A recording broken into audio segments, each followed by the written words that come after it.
Hello বন্ধুরা, আসসালামু আলাইকুম। আপনারা কেমন আছেন? আশা করা যায় সকলেই আল্লাহর রহমতে ভালো আছেন। তো বন্ধুরা, আমি আপনাদের জন্য একটি কার্যকারী ভিডিও নিয়ে আলোচনা করব।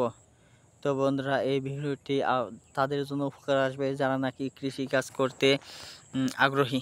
তো বন্ধুরা, বাংলাদেশের অনেক মানুষ রয়েছে যারা নাকি কৃষিকাজ করতে ইচ্ছুক, কিন্তু বন্ধুরা পর্যাপ্ত পরিমাণ অভিজ্ঞতা না থাকার কারণে এবং কিভাবে কৃষিকাজ করতে হয় তা না জানার কারণে তারা কিন্তু ব্যর্থ ব্যর্থ হচ্ছেন। ফলে তারা কৃষিকাজ করতে পারছেন না এবং কি আশানুরূপ ফলন পাচ্ছেন না। তো বন্ধুরা, আপনারা স্ক্রিনের মধ্যে যে সবজিটি দেখতে পাচ্ছেন, এই সবজিটির নাম হচ্ছে ধুম্বা। তো বন্ধুরা, ধুম্বা খেলে কি হয়, ধুম্বা কেন খাবেন, ধুম্বা খাওয়ার উপকারিতা ও কার্যকারিতা আজকে আমি আলোচনা করব।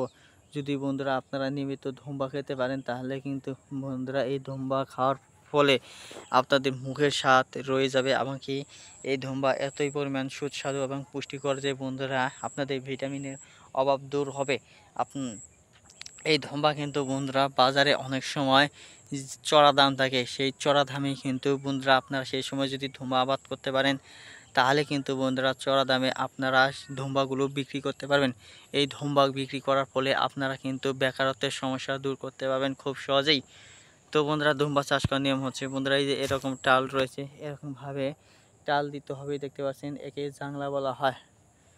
তো বন্ধুরা, এরকম জাংলা দিয়ে তারপর সুতা দিয়ে বন্ধুরা দিতে হবে, ছাউনি দিতে হবে। তারপর বন্ধুরা আপনারা এভাবে ধুম্বা চাষ করুন। ইনশাল্লাহ ধুম্বার ফলন যদি বেশি হয়, তাহলে কিন্তু বন্ধুরা আপনারা এই ধুম্বা বিক্রি লক্ষ লক্ষ টাকা ইনকাম করতে পারবেন এবং কি ধুম্বা আপনারা তরকারি হিসাবে, ভর্তা হিসাবে কিংবা বন্ধুরা ভাজি হিসাবে যে কোনোভাবে খেতে পারবেন। এই ধুম্বা খাওয়া কিন্তু আপনাদের স্বাস্থ্যের জন্য খুবই উপকারী ও পুষ্টিকর।